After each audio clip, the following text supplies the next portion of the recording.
Leitura diária da Bíblia. Hoje, dia 22 de janeiro de 2024, iremos ler os capítulos 16, 17 e 18 de Êxodo. O maná e as cordonizes. Capítulo 16. Toda a comunidade de Israel partiu de Elim e chegou ao deserto de Sim, que fica entre Elim e o Sinai. Foi no 15º dia do segundo mês, depois que saíram do Egito. No deserto, toda a comunidade de Israel reclamou a Moisés e a Arão. Disseram-lhes os israelitas: quem dera a mão do Senhor nos tivesse matado no Egito. Lá nos sentávamos ao redor das panelas de carne e comíamos pão à vontade. Mas vocês nos trouxeram a este deserto para fazer morrer de fome toda esta multidão. Disse, porém, o Senhor a Moisés: eu lhes farei chover pão do céu. O povo sairá e recolherá diariamente a porção necessária para aquele dia. Com isso, os porei à prova para ver se seguem ou não as minhas instruções. No sexto dia trarão para ser preparado o dobro do que recolhem nos outros dias. Assim Moisés e Arão disseram a todos os israelitas: ao entardecer, vocês saberão que foi o Senhor quem os tirou do Egito. E amanhã cedo verão a glória do Senhor, porque o Senhor ouviu a queixa de vocês contra ele. Quem somos nós para que vocês reclamem a nós? Disse ainda Moisés: o Senhor dará a vocês carne para comer ao entardecer e pão à vontade pela manhã, porque ele ouviu as suas queixas contra ele. Quem somos nós? Vocês não estão reclamando de nós, mas do Senhor. Disse Moisés a Arão: diga a toda a comunidade de Israel que se apresente ao Senhor, pois ele ouviu as suas queixas. Enquanto Arão falava a toda a comunidade, todos olharam em direção ao deserto e a glória do Senhor apareceu na nuvem. E o Senhor disse a Moisés: ouvi as queixas dos israelitas. Responda-lhes que ao pôr do sol vocês comerão carne e no amanhecer se fartarão de pão. Assim saberão que eu sou o Senhor, o seu Deus. No final da tarde, apareceram cordonizes que cobriram o lugar onde estavam acampados. Ao amanhecer, havia uma camada de orvalho ao redor do acampamento. Depois que o orvalho secou, flocos finos semelhantes à geada estavam sobre a superfície do deserto. Quando os israelitas viram aquilo, começaram a perguntar uns aos outros: que é isso? Pois não sabiam do que se tratava. Disse-lhes Moisés: este é o pão que o Senhor deu a vocês para comer. Assim ordenou o Senhor: cada chefe de família recolha quanto precisar, um jarro para cada pessoa da sua tenda. Os israelitas fizeram como lhe fora dito. Alguns recolheram mais, outros menos. Quando mediram com o jarro, quem tinha recolhido muito não teve demais, e não faltou a quem tinha recolhido pouco. Cada um recolheu quanto precisava. Ninguém deve guardar nada para a manhã seguinte, ordenou-lhes Moisés. Todavia, alguns deles não deram atenção a Moisés e guardaram um pouco até a manhã seguinte. Mas aquilo criou bicho e começou a cheirar mal. Por isso Moisés irou-se contra eles. Cada manhã todos recolhiam quanto precisavam, pois quando o sol esquentava, aquilo se derretia.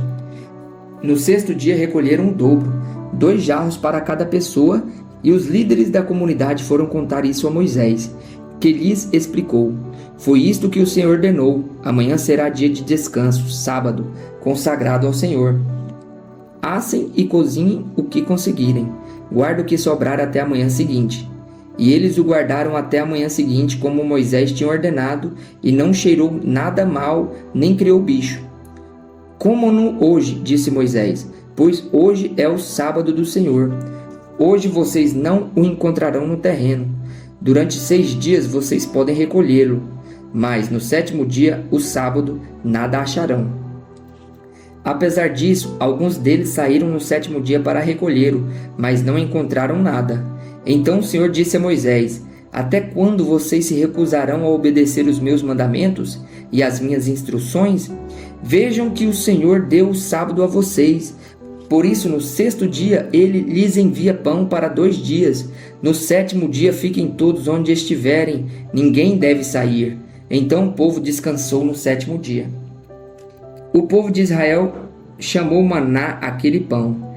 Era branco como semente de coentro e tinha gosto de bolo de mel.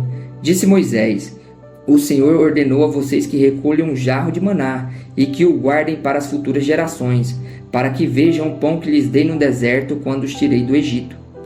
Então Moisés disse a Arão: ponha numa vasilha a medida de um jarro de maná e coloque-a diante do Senhor, para que seja conservado para as futuras gerações.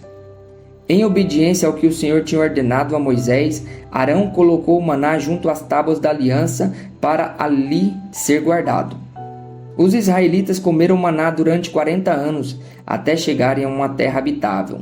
Comeram maná até chegarem às fronteiras de Canaã. O jarro é a 10ª parte de uma arroba. Água jorra da rocha. Capítulo 17. Toda a comunidade de Israel partiu do deserto de Sim, andando de um lugar para outro, conforme a ordem do Senhor. Acamparam em Rifidim, mas lá não havia água para beber. Por essa razão, queixaram-se a Moisés e exigiram: dê-nos água para beber. Ele respondeu: por que se queixam a mim? Por que não põe o Senhor à prova? Mas o povo estava sedento e reclamou a Moisés: por que você nos tirou do Egito? Foi para matar de sede a nós, aos nossos filhos e aos nossos rebanhos? Então Moisés clamou ao Senhor: que farei com este povo? Estão a ponto de apedrejar-me. Respondeu-lhe o Senhor: passe à frente do povo, leve com você alguns das autoridades de Israel, tenha na mão a vara com a qual você feriu o Nilo e vá adiante. Eu estarei à sua espera no alto da rocha do Monte Horebe. Bata na rocha, e dela sairá água para o seu povo beber. Assim fez Moisés, à vista das autoridades de Israel, e chamou aquele lugar Massá e Meribá. Porque ali os israelitas reclamaram e puseram o Senhor à prova, dizendo: o Senhor está entre nós ou não? A vitória sobre os amalequitas. Sucedeu que os amalequitas vieram atacar os israelitas em Refidim. Então Moisés disse a Josué: escolha alguns dos nossos homens e lute contra os amalequitas. Amanhã tomarei posição no alto da colina com a vara de Deus nas minhas mãos. Josué foi então lutar contra os amalequitas, conforme Moisés tinha ordenado. Moisés, Arão e Hur, porém, subiram ao alto da colina. Enquanto Moisés mantinha as mãos erguidas, os israelitas venciam. Quando, porém, as abaixava, os amalequitas venciam. Quando as mãos de Moisés já estavam cansadas, eles pegaram uma pedra e a colocaram debaixo dele, para que nela se assentasse. Arão e Hur mantiveram erguidas as mãos de Moisés, um de cada lado, de modo que as mãos permaneceram firmes até o pôr do sol. E Josué derrotou o exército amalequita a fio da espada. Depois o Senhor disse a Moisés: escreva isso num rolo, como memorial, e declare a Josué que farei que os amalequitas sejam esquecidos para sempre debaixo do céu. Moisés construiu um altar e chamou-lhe: o Senhor é minha bandeira. E jurou pelo trono do Senhor: o Senhor fará guerra contra os amalequitas de geração em geração. A visita de Jetro. Capítulo 18. Jetro, sacerdote de Midian e sogro de Moisés, soube de tudo que Deus tinha feito por Moisés e pelo povo de Israel, como o Senhor havia tirado Israel do Egito. Moisés tinha mandado Zípora, sua mulher, para a casa do seu sogro Jetro, que a recebeu com seus 2 filhos. Um deles chamava-se Gerson, pois Moisés dissera: tornei-me imigrante em terra estrangeira. E o outro chamava-se Eliezer, pois dissera: o Deus de meu pai foi o meu ajudador, livrou-me da espada do faraó. Jetro, sogro de Moisés, veio com os filhos e a mulher de Moisés encontrá-lo no deserto, onde estava acampado perto do monte de Deus. E Jetro mandou dizer-lhe: eu, seu sogro Jetro, estou indo encontrá-lo, e comigo vão sua mulher e seus 2 filhos. Então Moisés saiu ao encontro do sogro, curvou-se e o beijou. Trocaram saudações e depois entraram na tenda. Então Moisés contou ao sogro tudo quanto o Senhor tinha feito ao faraó e aos egípcios, por amor a Israel, e também todas as dificuldades que tinham enfrentado pelo caminho e como o Senhor os livrara. Jetro alegrou-se ao ouvir todas as coisas boas que o Senhor tinha feito a Israel, libertando-o das mãos dos egípcios. Disse ele: bendito seja o Senhor que libertou vocês das mãos dos egípcios e do faraó, que livrou o povo das mãos dos egípcios. Agora sei que o Senhor é maior do que todos os outros deuses, pois ele o superou exatamente naquilo de que se vangloriavam. Então Jetro, sogro de Moisés, ofereceu um holocausto e sacrifício a Deus, e Arão veio com todas as autoridades de Israel para comerem com o sogro de Moisés na presença de Deus.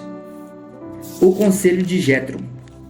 No dia seguinte, Moisés assentou-se para julgar as questões do povo, e este permaneceu em pé diante dele, desde a manhã até o cair da tarde. Quando seu sogro viu tudo o que ele estava fazendo pelo povo, disse: "Que é isto que você está fazendo? Por que só você se assenta para julgar, e todo este povo o espera em pé, desde a manhã até o cair da tarde?" Moisés lhe respondeu: "O povo me procura para que eu consulte a Deus. Toda vez que alguém tem uma questão, esta me é trazida e eu decido entre as partes, e ensino-lhes os decretos e as leis de Deus." Respondeu o sogro de Moisés: "O que você está fazendo não é bom. Você e o seu povo ficarão esgotados, pois essa tarefa é pesada demais. Você não pode executá-la sozinho. Agora ouça o meu conselho, e que Deus esteja com você. Seja você o representante do povo diante de Deus e leve a Deus as suas questões. Oriente-os quanto aos decretos e leis, mostrando-lhes como devem viver e o que devem fazer. Mas escolha dentre todo o povo homens capazes, tementes a Deus, dignos de confiança e inimigos do ganho desonesto.